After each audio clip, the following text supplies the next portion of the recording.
Hello Mech Arena fans. Today I will be showing you how to use Nomad the correct way. I will also be telling you what some of the best weapons are for it, and some other pro tips that can be useful in any stage of the game. Here I am showing you the builds I will be using so you can reference the damage I am doing and the implants I am using. The second best build for Nomad in my opinion would have to be the missile racks. The missile racks combination of high damage and high firing speed goes well with the dash and run play style most Nomad users enjoy. Nomad is one of the best mechs for missile racks because of its high mobility. It is able to flank the enemies with ease and get high damage back shots that are sure to demolish the enemy.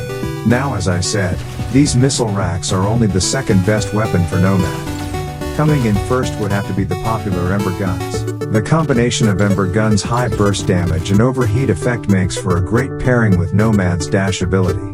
A pro tip for the Nomad Ember gun combination is to fire the Ember guns while mid-dash. This way the Nomad dash will get the damage boost from the overheat effect the Ember gun applies. This pairing is so deadly because the Nomad is able to get double kills without breaking a sweat. As many know, when you hit an enemy on the first dash of Nomad's ability, you are given a second dash to use immediately after. This makes it so Nomad is able to dash again, and with the Ember gun's quick reload it will be able to easily pick apart another enemy right after killing the first. This is helpful for one of Nomad achievements as well, which is to get 150 double kills. Now moving on to some pro tips for Nomad.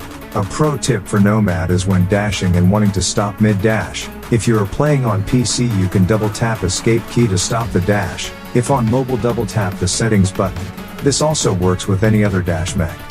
This can be useful for getting on control point quickly, instead of overshooting it and having to go back before an annoying bot can spawn on it. Another useful tip for Nomad is to use the second dash just for the damage resistance. There will be a point where you dash a mech with your prized Nomad Ember gun build, just to find that it is too tanky to take out in just a second or two.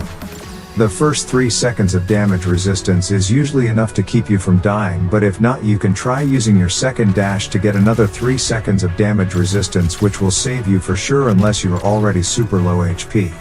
As for using Nomad in the different game modes, I would recommend it as a beacon runner if it's your only dash mech for control point clash. If you have a different dash mech then I would recommend you use Nomad for taking out campers and center holding mechs like Aegis and even Bastion if you have the range implant on Ember guns or if you have a ranged weapon on.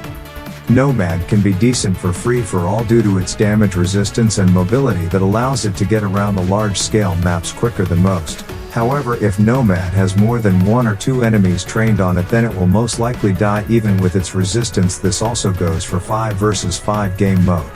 The last game mode is 2 versus 2 and this is where Nomad really shines. Nomad is super tough to take out with only 2 people available to fire at it. Even a set of dual missile rack 12s might not take it out if your Nomad is strong enough. To recap, Nomad's best builds are Ember guns and missile racks.